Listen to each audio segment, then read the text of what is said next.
An anonymous video exposed my family's plan, so I canceled my party, took a flight, and vanished. When mom texted, "Where are you?" I replied away from the toxic family and sent the video.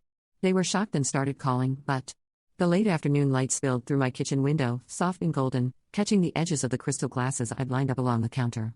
The dining table, rarely used, was dressed in white linen with a centerpiece of fresh lilies and roses I'd splurged on from the florist downtown. Their scent filled the air, subtle but warm, the kind of detail I hoped my mother might notice in the corner. Boxes from the catering company waited to be unpacked. The menu had taken me weeks to finalize each dish chosen for someone specific: chicken parmesan for mom, lasagna for dad, grilled salmon for Haley, steak for Colin. I'd even ordered a triple-layer chocolate cake that cost more than my entire weekly grocery budget. I moved from room to room, straightening chairs, adjusting picture frames, running a cloth over already spotless counters.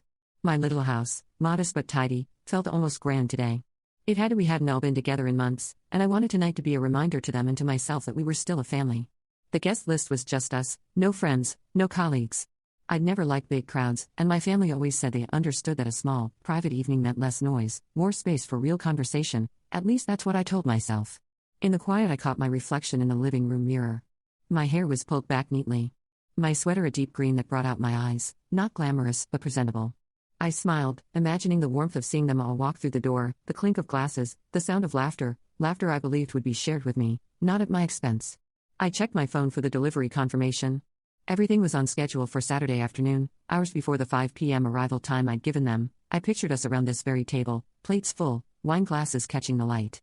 My parents telling stories from when we were kids. My siblings teasing me in the harmless way families do. The image made me pause, a flicker of unease stirring in my chest for reasons I couldn't name. I brushed it aside and went back to arranging the silverware, determined to make every detail perfect. Somewhere in the back of my mind, I believed that if everything looked right, maybe everything else would be too. It was close to midnight when I finally sat down on the couch, a mug of tea cooling between my hands. The house was quiet. The table still set, the scent of flowers lingering in the air. I opened my laptop intending to check a few work emails before heading to bed, nothing more. That's when I saw it, an unread message in my inbox from an address I didn't recognize. The subject line was short, almost plain, for Marceline. For a moment, I hovered over the trash icon. Spam, I thought, but there was something about the simplicity of it, the deliberate way my name was typed out, that made me hesitate. My fingers tapped the trackpad and the email opened. There were only 2 lines. Watch this video and find out how your family really treats you. No greeting, no signature, just a single video file attached. My pulse quickened. I stared at the attachment, my cursor hovering over the play button.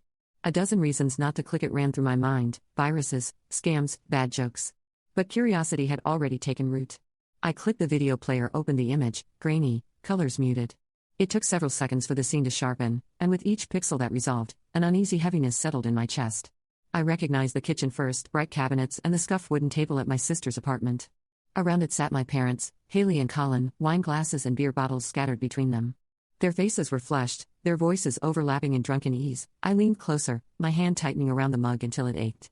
The sound was low at first, then grew clearer as someone adjusted the camera angle. I could make out my mother's voice, light and casual, just before she took a sip of wine. "We only really like Marceline when she sends us money."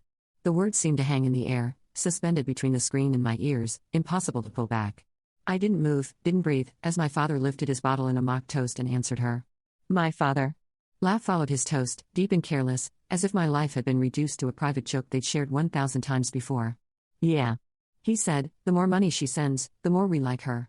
They all laughed loud, unrestrained, the kind of laughter that comes when there's no thought of consequence.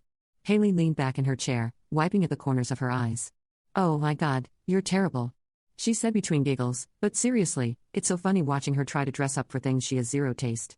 She looks pathetic in those outfits she picks out." My gaze dropped involuntarily to the sweater I was wearing, the one I'd chosen so carefully for tomorrow.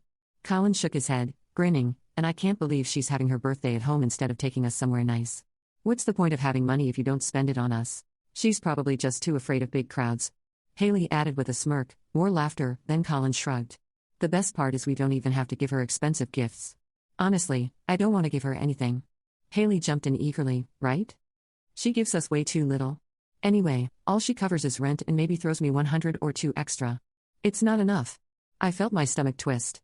I sent her nearly 1,000 every month on top of her rent. My mother nodded as though approving a business plan. "We need to figure out how to hint she should take better care of her family, make her feel guilty about not doing enough." And then my father sealed it. He raised his bottle once more, eyes glinting to our little ATM. The clink of glass rang in my ears. I didn't even realize my hands were shaking until the mug slipped from my grip and hit the rug with a dull thud. I sat frozen, the word echoing again and again until the video finally ended and the screen went black, leaving only my reflection staring back at me. For a long moment, I just sat there staring at the blank screen.